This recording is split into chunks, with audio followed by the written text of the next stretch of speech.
Hello everyone, today I'm going to do my December 2016 wrap up. This is going to be the last video when I talk about 2016. How sad, but also I'm glad. Oh, I'm a poet and I didn't even know it. Oh, that was really, really cringy. So I read 3 things in December and here are the reviews. I've just finished Love Letters by Anne Cassidy. I've reviewed a lot of Anne Cassidy's books on this channel. She writes YA crime and I really, really like it. And they always follow a teenage girl where something's gone wrong within her life. So in this one, it's a teenage girl who receives anonymous love letters. And this isn't a spoiler, but very early on you work out that it's not someone her age, so it's an older boy or man sending her these love letters. They start very innocent, they're like, I love you, and then they become incredibly intense very quickly, and it's like, I need you, we're meant to be together, and it's very odd. So she gets all these love letters and she in her mind makes up who it is. So there's a few suspects and she talks you through them and then she makes up her mind who it is, and you as the reader kind of get the vibe that it isn't him. I felt really sorry for her throughout like the whole of the book because you kind of knew it wasn't him, and then it gave you hints to who was sending her the letters, and it obviously turns incredibly sinister. And yeah, I normally love Anne Cassidy's books start from finish. I was reading this, I was really enjoying it, and then I felt like the end was so unlike anything I've ever read from Anne, and it just turned into this camp horror film, and there was a massive ridiculous chase scene, and there was just a lot of ridiculousness at the end, which isn't what Anne does. I wouldn't recommend this, I have to be honest, although I did like the whole love letters thing, and I liked the idea that, I think women do it more than men, is that when we have a crush we fixate to the point where we've already like planned our future together, we're married, how many children we're going to have, where we're going to go on holiday, and we haven't even said hello to that person in real life. And so that was really well portrayed in this, that she built this whole life around this boy who didn't really like her. The end ruined it for me, I have to be honest.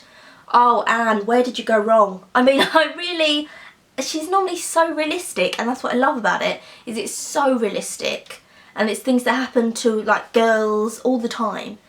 But the end of this, it was like the Chainsaw Texas Massacre. It was like, you know the film Vacancy, which I like as a horror film, and it's kind of like a massive chase scene, and that's what it was like. Anne, no. This is a difficult one to review because just before it gets to the end, it's really good, and it portrays like fixation over a crush and assuming things before you know things, and she doesn't tell her parents about the letters, which is like a massive problem in the end because they don't believe that she ever got the letters, and it's got very sinister by that point.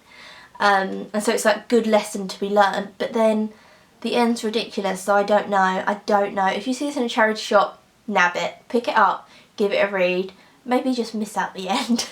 I have just finished Paper Girls. First, look at my top, it's Wonder Woman, and it says nothing to wear, and it's all like cut out bits of clothing. That's cool. So this is Paper Girls. It's a graphic novel, very hyped on the old booktube. I liked the graphic novel style. It's from the same writer as Saga, and I didn't enjoy Saga. Some of you know I thought it got very samey, I thought it was a bit boring. But I picked up Paper Girls. I think it's got a fantastic cover, the artwork is beautiful. And the synopsis, let's start there. Suburban drama? No. Supernatural? Yes. About nostalgia, first jobs, the last days of childhood? No. This has the worst like linked up synopsis.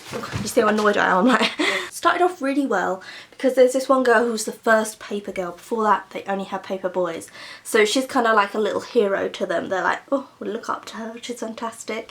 And then they're being chased by some kind of alien force or something for the whole of the book. So it's nothing to do with childhood, nothing to do with growing up. No, why am I getting so close? Like, I'm so annoyed. It's nothing to do with the last days of childhood or anything like that. It'd be a little bit, tiny bit nostalgia. I'm talking 1 page if you grew up in the 80s. I didn't, but if you did, then 1 page of nostalgia. 1 page. The rest of it is literally a chase scene. And so I think because the synopsis doesn't link up with it, I didn't like it. I don't want to read about some girls being chased by aliens. That's not for me. Never will I read anything from the writer of Saga. I should have learnt my lesson. I should have learnt it, guys. This was awful.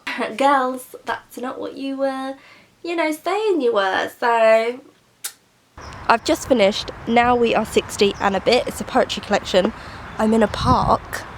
Oh, a little bit of public filming. I'm very scared. This is by Christopher Matthews. It's decorated by David Eccles. David Eccles illustrated this, very famous satirical Irish illustrator. I really like David Eccles' work, so I loved his drawings in this.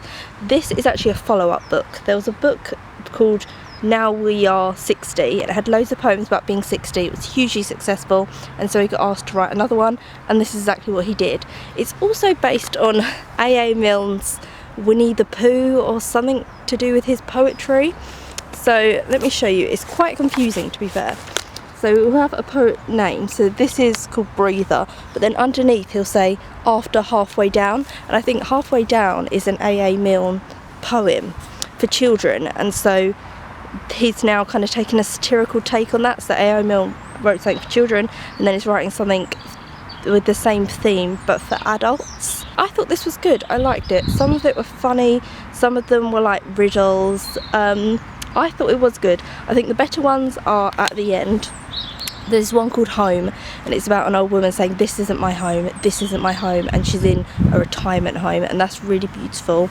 I feel like the first few, I thought I wasn't going to like it, because I was like, this is ridiculous. Just some like old man being like, I would love a paid tree sculpture, some hot woman, but now I'm old, I've got to settle for anything. And it was like, oh, thank you, sir. So those first ones, don't judge it by that. As it goes on, it gets really good. And also, it's quite funny, because in my bookish resolutions video, I'm like, I never read poetry collections, I'd never read them in their entirety. And then the next video, I'm like, hi, this is a poetry collection I've read. I just thought that was kind of funny. I would recommend, this is good. I think Now We Are 60 is maybe better, because I always feel like sequels never live up. So maybe try and Now We Are 60. I hope you enjoy that. I hope you enjoy a little bit of public filming.